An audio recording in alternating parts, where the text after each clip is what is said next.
I was working extra night shifts as an ER nurse, and let me tell you, it was usually just another long night. Machines beeped, and the waiting room had its usual mix of shouts and cries. I never thought anything could shake me. But a few weeks ago, everything changed. On my third night, things quieted down a bit. It was late, and the chaos had calmed. I took a breath and glanced around. That's when I saw a patient in a bed near the nurse's station. They were just staring. Their eyes were wide open but blank, like they were looking right through me. I felt chilled to my bones. I shook it off. Just exhaustion, I told myself. But I couldn't help but feel I was being watched. The night dragged on, heavier than before. The next few nights were different. Around 1 a.m., I heard strange sounds. Footsteps echoed through the empty halls. I peered out, but there was nothing there. Shadows flickered in my peripheral vision, almost like someone moving quickly. I tried to convince myself it was just fatigue, but my heart raced. It often felt like someone was behind me, just out of sight. That night, I passed the same patient again.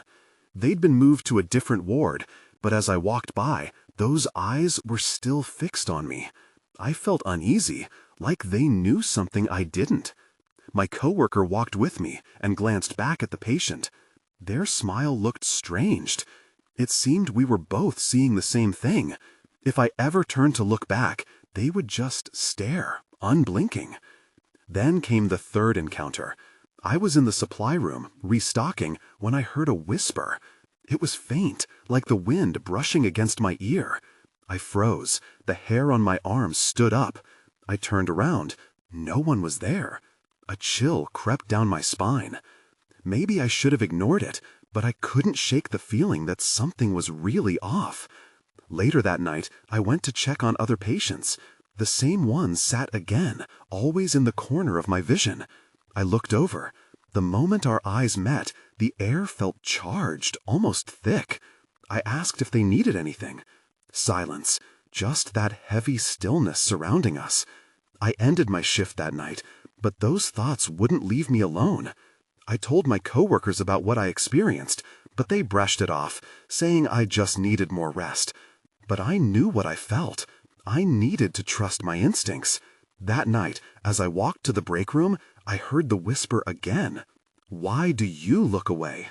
The voice felt so close, yet when I turned around, no one was behind me. Cold dread washed over me. What had I really experienced during those sleepless nights? I still can't find the answer. I doubt I ever will. The next night shift came with a nervous anticipation. My coworkers noticed my unease and offered me a sympathetic glance, but they still didn't understand. I doubted I'd find answers tonight, but something deep inside me pressed to confront these strange occurrences. Around midnight, I started my routine check of the patients. The halls were unusually quiet, like the building itself was holding its breath. As I approached the room of the patient who had been following me with their gaze, I felt that familiar chill creeping up my spine. My heart pounded. I took a deep breath and pushed the door open.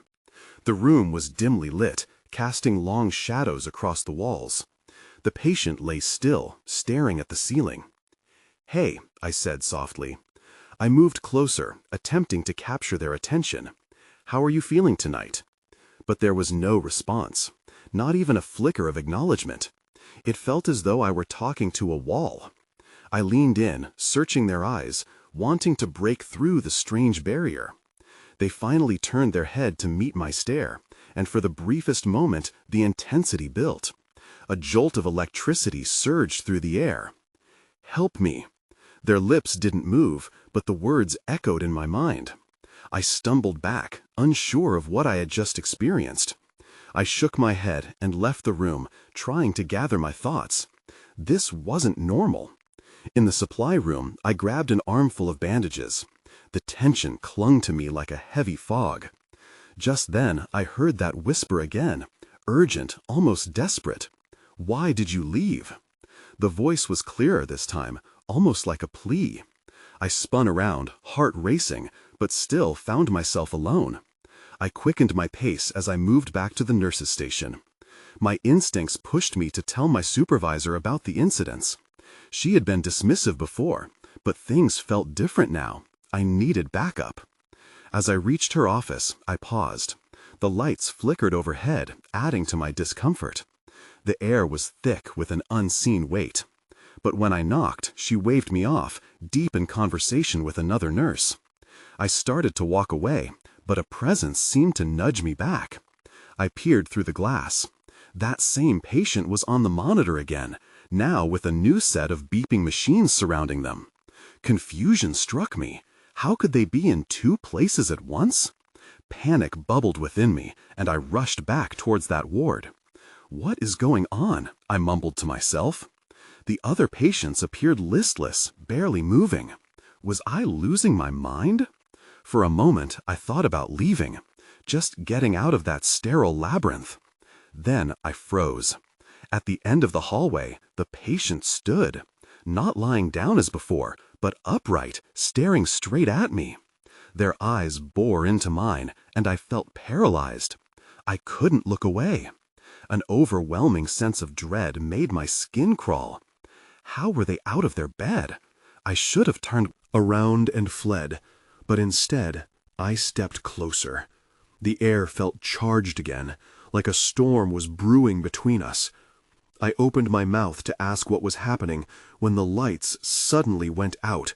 Pure darkness enveloped me. My breath caught in my throat. Then I heard the whisper again, clearer than before. "You should have looked away." I stumbled backward, my back hitting the cold wall. Panic clawed at my throat, and I struggled to breathe. Every instinct screamed at me to run, but my feet felt glued to the floor. Then, in the suffocating dark, I heard a soft sound, like fabric rustling or, maybe, something dragging across the floor. "Help me!" The voice fluttered through the dark again. My heart raced as recognition shot through me. It was the patient, but how could they be here, standing in front of me, in the complete absence of light? Before I could react, a flicker of light pierced the darkness. I squinted, trying to make sense of what I was seeing. The emergency lights hummed to life, casting a dim glow. And there they were, the patient, still standing at the end of the hallway. Shadows danced around them, and I could finally see their expression, a mix of fear and desperation. "Why did you leave?" Their mouth didn't move. It was as if I could hear their thoughts echoing in my mind. It felt so real. I glanced down the corridor behind them. I didn't understand how this was happening, but if they were somehow connected to what was going on, I had to know. "What do you want from me?" I stammered, pushing my voice out of the tight knot in my chest. "Find me," they whispered, and in an instant they were gone.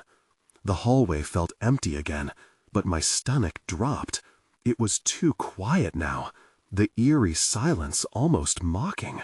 I took a step forward, heart pounding, fighting the urge to flee. I knew I had to move.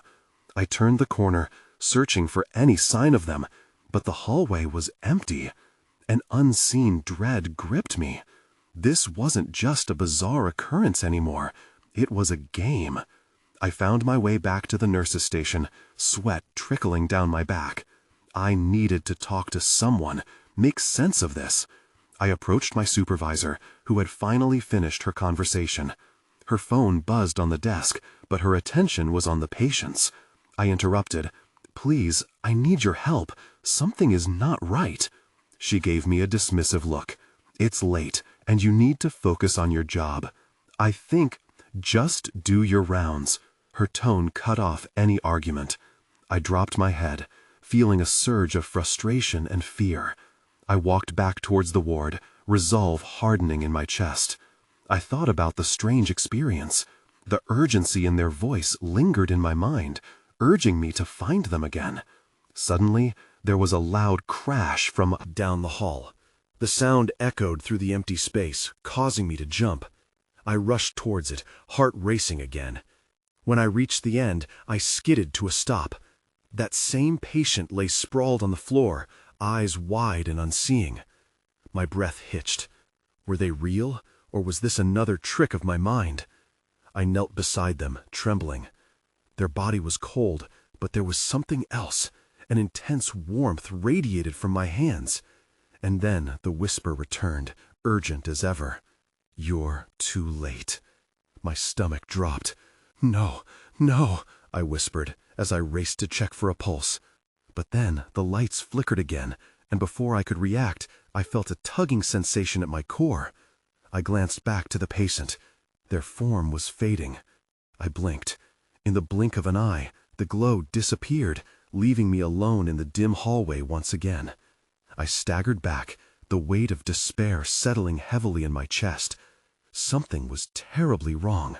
I had to figure it out before it consumed me. What was their connection? Who were they really? And where did they go? And then a figure appeared in the corner of my eye. That's when I saw it. A shadow, moving closer. The shadow lingered for just a moment before it darted away, slipping into the shadows like a wisp of smoke. I felt a chill travel down my spine, and suddenly I was back to fighting the urge to panic. What had just happened? What was that? I couldn't shake off the feeling of being watched. Sinking deep into my thoughts, I spun around, scanning the dimly lit hallway. Everything felt strangely distorted. The flickering lights cast elongated shadows that twisted into almost human forms. I reassured myself that it was just the night playing tricks on my mind. Then I heard it again, a soft whimper. I hesitated. It was faint, but undeniably real. My heart fluttered. Against my instincts, I moved towards the sound. Each step felt heavy, like I was moving against the tide. The noise was coming from the door at the end of the hallway, room 308. I paused in front of the door, hand hovering just above the cold metal handle. "Is anyone in there?" My voice sounded small, lost in the emptiness. No answer came. The whimper grew louder, a desperate plea that pulled at something deep inside me. Before I could talk myself out of it, I pushed the door open. The room was dark, the night curtain drawn tightly across the window. In the corner, a figure lay in bed, sheets tangled around them. I recognized them immediately, the patient from before, but they looked different now. They were struggling, eyes wide, as if trapped in a nightmare. "Help me," they gasped, voice strained. "Please, I can't breathe." Fear washed over me, paralyzing me for a moment. I rushed to their side, grabbing the sheets and pulling them away. The patient's skin was almost translucent, and their breaths came in quick, shallow gasps. "What's happening?" I cried. The words tumbled from my mouth in a frantic rush. "What do you need?"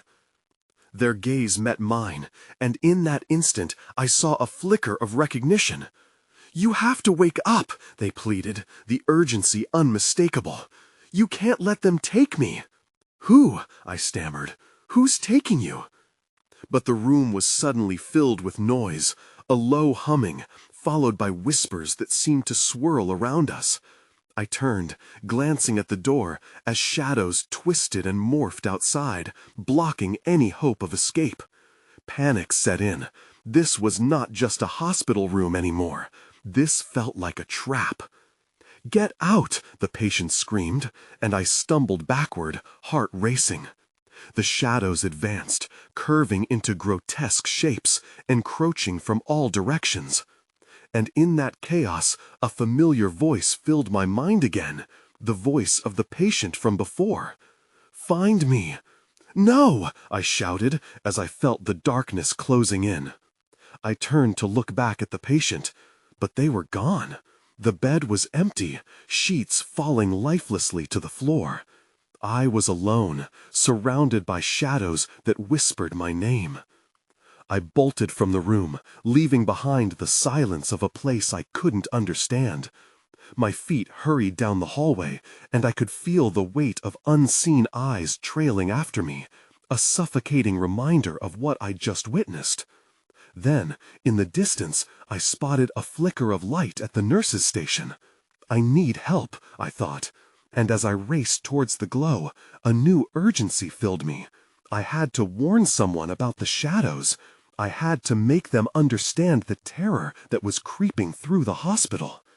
But as I reached the station, my heart sank. The room was empty.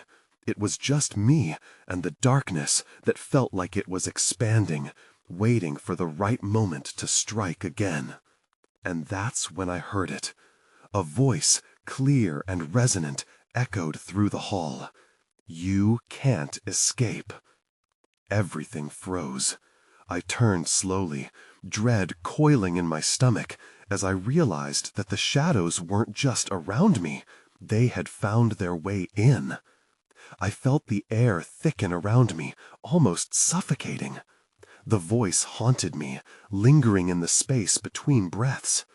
I scanned the halls again, but the flickering lights only weakened my resolve. Was I losing my mind? I could still feel the shadows coiling at the edges of my vision. I took a deep breath, trying to steady myself. I needed to find a way out, a safe place. I turned and made my way back towards the staircase. The dim light flickered above me as I stepped onto the first landing, my foot falling on the old wooden stairs with a creak that echoed in the silence. Suddenly, I noticed something on the wall. An old bulletin board, cluttered with notices, a few faded photographs. Among the papers, I saw something. Strange.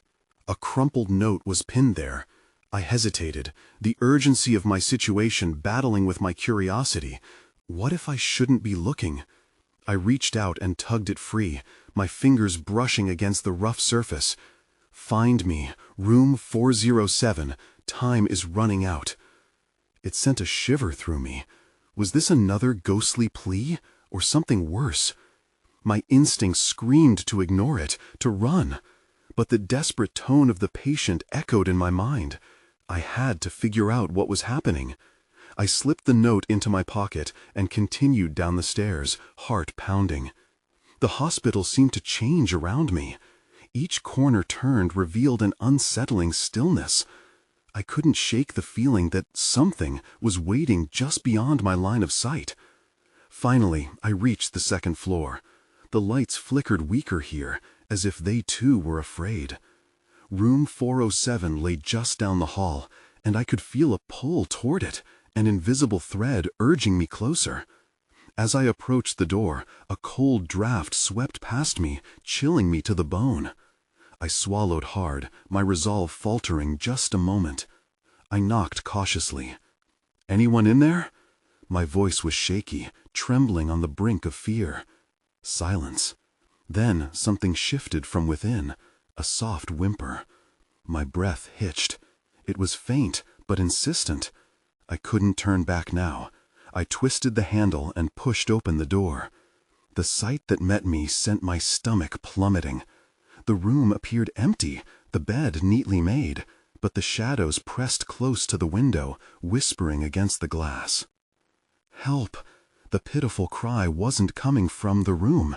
It rose from the window itself. I stepped closer, peering through the glass, my heart racing as I looked out. The corridor beyond was dark, but I caught a glimpse of a figure standing just beyond the threshold. It was a child, eyes wide and pleading. "Help me!" they cried, reaching out. But before I could react, the shadows lunged. Dark tendrils spilled into the room, curling around me, drawing me back. There was no escaping it. Panic surged as I felt the very essence of the darkness creeping into my mind. But then, just as abruptly, it stopped. A tall shape emerged from the gloom, blocking my view of the child. Everything slowed. I felt frozen, rooted in place. "Why are you here?" The voice was chilling, layered over an endless echo. I saw the outline of a figure, its features obscured by darkness.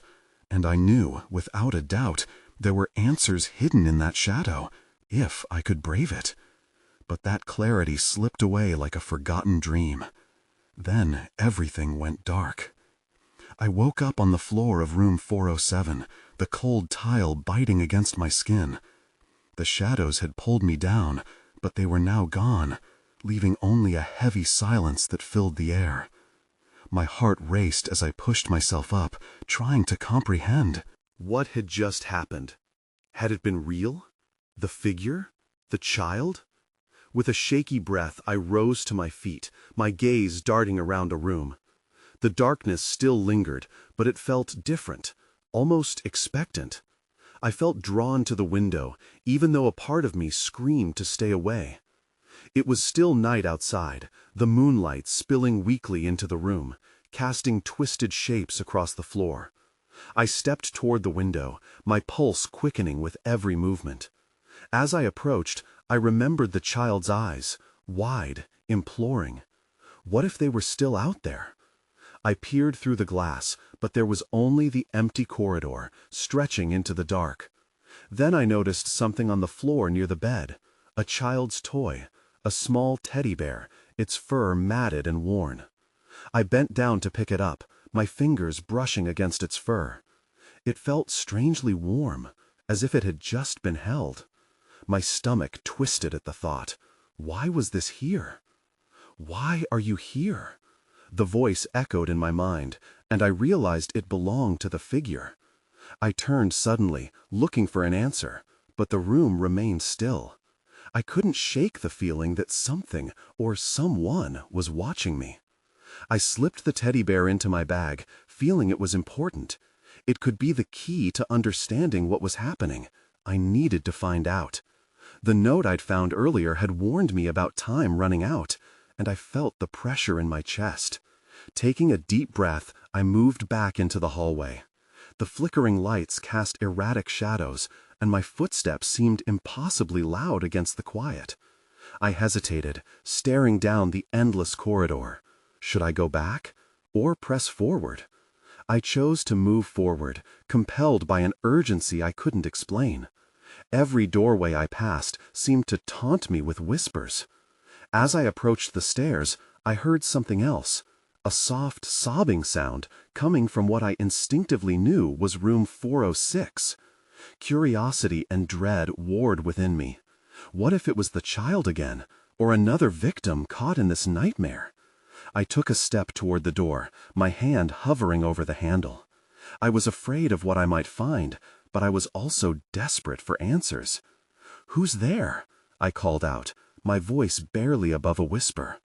The sobbing stopped instantly, replaced by an oppressive silence. My heart raced. I pushed the door open cautiously.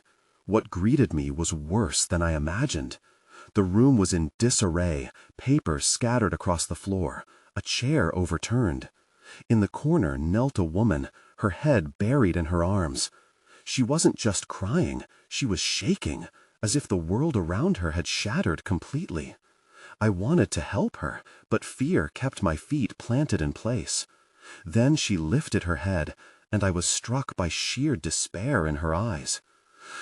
"They won't let me go," she gasped, trembling.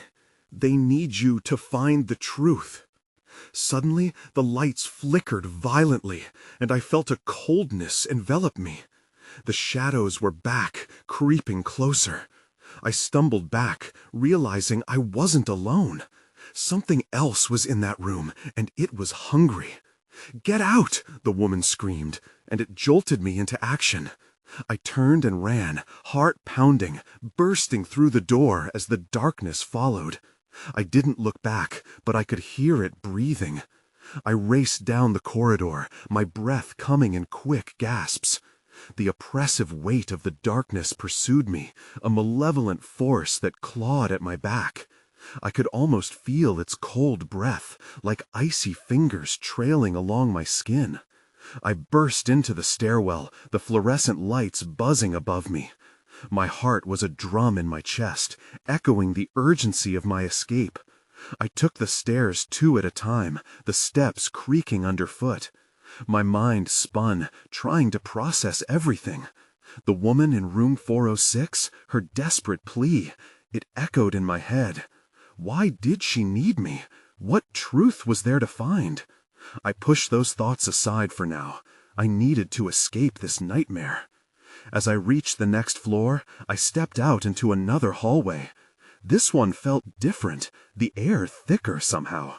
I glanced down the corridor, and a flicker of movement caught my eye. At the far end, a figure stood, shrouded in shadows. I froze, my heart pounding even harder.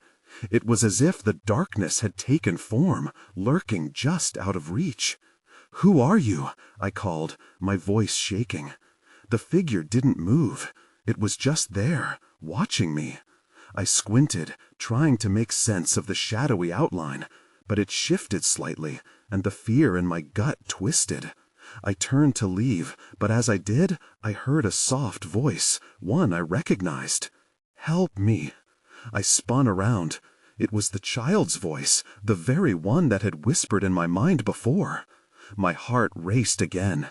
I couldn't tell if it was a trick, if some horrifying game was being played on me, but I felt an unshakable pull toward that voice. "Where are you?" I demanded, stepping cautiously forward, looking for any sign. "Help? I can't see you." No answer, just the chilling silence of the corridor. As I continued down the hallway, I felt the walls closing in around me. My breath quickened, each step fueled by equal parts curiosity and fear. But the voice was undeniable. I had to find its source. When I reached the end of the hall, I spotted a door ajar. It was marked with the number 405, the slightly peeled paint adding to the unsettling atmosphere. I pushed the door gently, and it creaked open to reveal a darkened room. The only light came from a flickering lamp, casting eerie shadows against the walls. Inside, I found the room appeared as if it hadn't been used in years.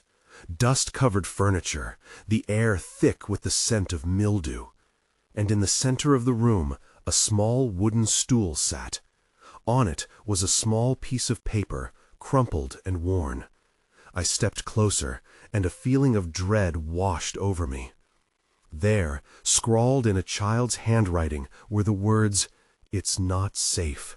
They are watching." Then came the noise, soft whispers, rising and falling like a dreadful lullaby.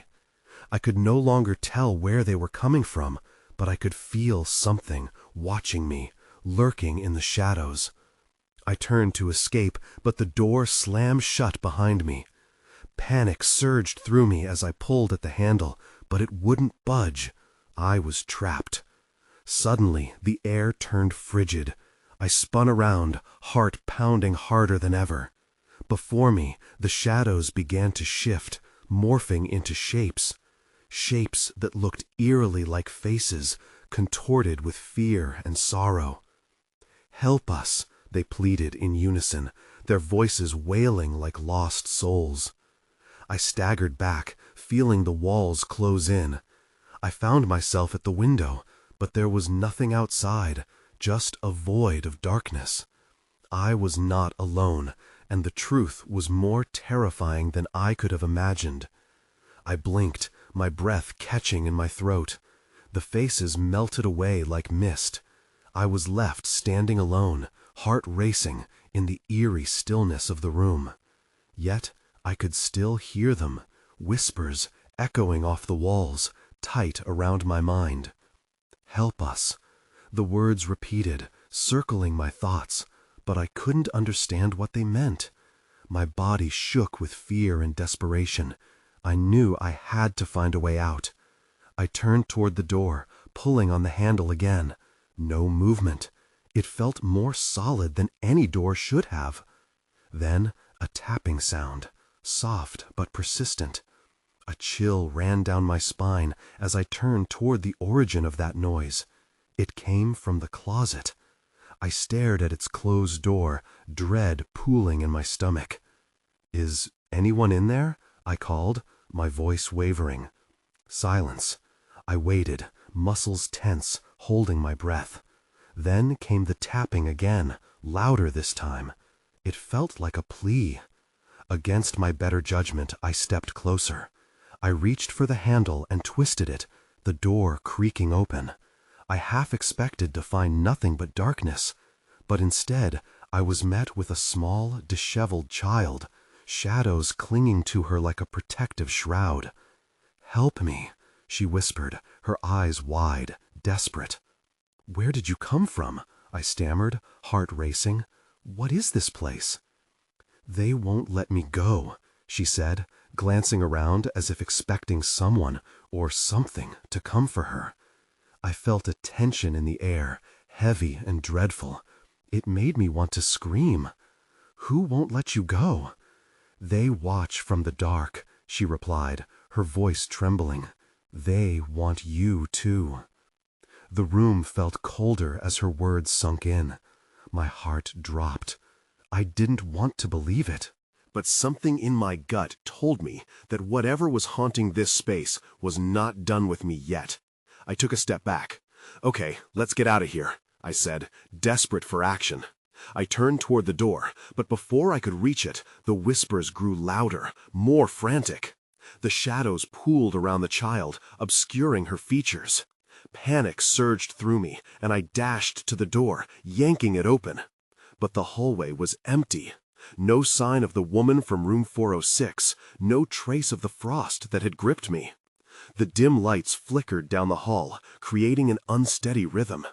I peered back into the room, and the child was gone, vanished without a trace. I was back in the corridor, but something had changed.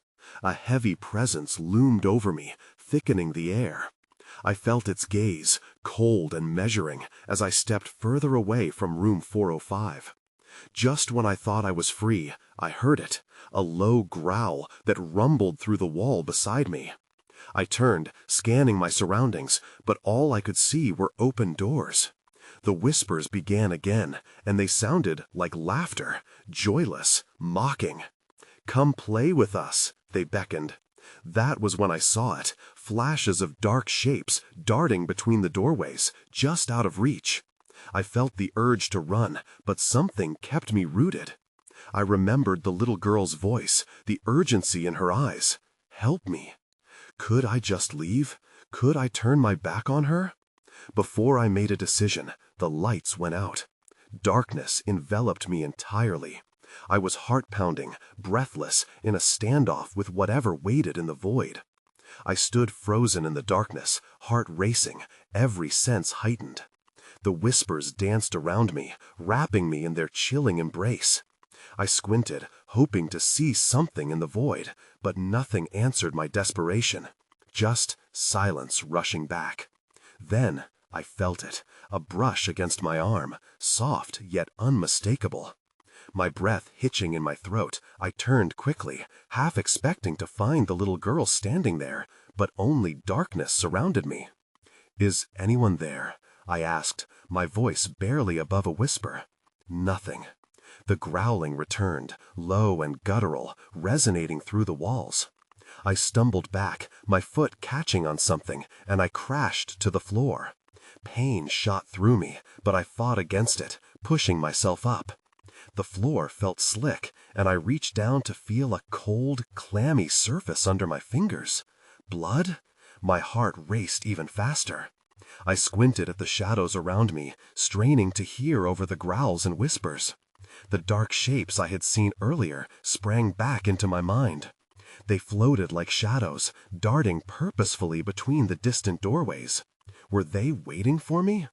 Suddenly, a sliver of dim light flickered as the emergency lights kicked on, casting a glow over the hallway. My breath steadied just a fraction, and I forced myself to move, pushing my aching body toward the nearest door. As I reached for the handle, the whispers crescendoed into a chaotic chorus, calling my name, begging me. The sound was maddening, narrowing my focus. I hesitated, hand over the knob, torn between fleeing and the innate need to know. "Help us," they cried, their tone shifting from pleading to shrieking. I yanked the door open and stumbled into the small room. The walls were filled with crumbling scribbles, words and symbols layered over one another like manic graffiti. Boxes lined the room, some toppled over, spilling contents across the floor. Old toys, medical instruments, and what looked like personal items. Was this a storage room? I stepped further inside, drawn by a peculiar object standing out among the clutter. It was a dusty mirror, cracked and tarnished. As I approached, the surface shimmered, and for a moment I thought I saw the child's face in the glass, her desperate eyes staring back at me. "Let me help you," I murmured, reaching out. But as my fingers brushed the cool surface, a blinding light burst from the mirror. I shielded my eyes, and when I opened them again, I was back in the hallway. My heart thundered. The whispers had quieted, replaced by a heavy silence, more oppressive than before. I needed to find the girl. I took a deep breath and moved again, the air thick with an unsettling pressure. But then I noticed it. A shadow spiraled behind me, darker than the surroundings, stretching up toward the ceiling like a cloudy tendril. My blood turned to ice. "Run!" I shouted, and I did.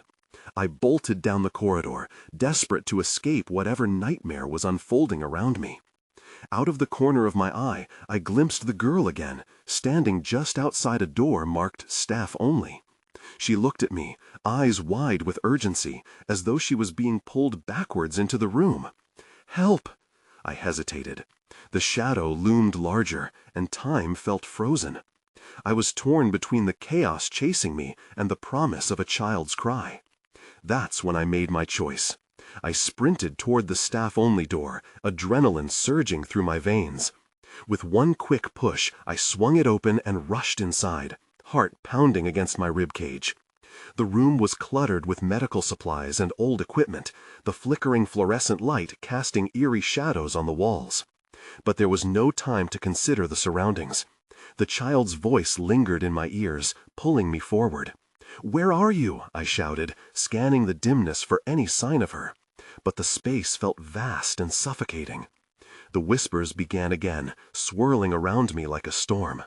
"Help us!" they cried, a cacophony of voices urging me deeper into the chaos. Then a glimpse of movement caught my eye. I darted toward the back corner of the room, where a figure was huddled against the wall, small, trembling. It was her, the girl. I knelt down, eyes. "I'm here. What do you need?" "Don't let them take me," she whimpered, glancing nervously towards the door, shadows creeping at its edges. The weight of the air shifted, thick with a presence that pressed against us. "Stay close to me," I urged, instinctively moving in front of her as if I could shield her from whatever was lurking in the dark. I could feel it then, that chill racing through the room as the darkness tightened its grip. The whispers grew more frantic, brushing against my ears, and I felt an almost primal fear surge. "Help us!" came the voices, now a unified chorus, and I shuddered, realizing they were coming from the very shadows themselves. The edges of the room blurred into a smoky haze, consuming everything in sight. "No!" I yelled, resolute. "I won't let you take her." I held on to the girl's hand, grounding myself in her presence. What did the whispers want? What truth needed to be uncovered? In the glare of fear, I realized we needed to confront the source of this darkness, together, however terrifying it might be. We pushed our way toward the door, my heart thundering louder with each step closer to the threshold. The shadows fluttered around us, whispering threats and promises. Yet, somehow, I felt stronger standing beside the girl. Whatever had been haunting us, we were going to face it together. Just as I grasped the handle, a deafening crash echoed through the room. I spun around to face the noise. One final confrontation awaited us there. Emerging from the blackness came the dark figure again, its form more defined, grotesque in its anger. "You can't escape," it growled, the voice twisting in my head. "Run!" I shouted at the girl, shoving her toward the door. But she paused, and my heart sank as I saw her tiny body tremble in fear. "No! I can't leave without the others!" Confusion tightened my chest.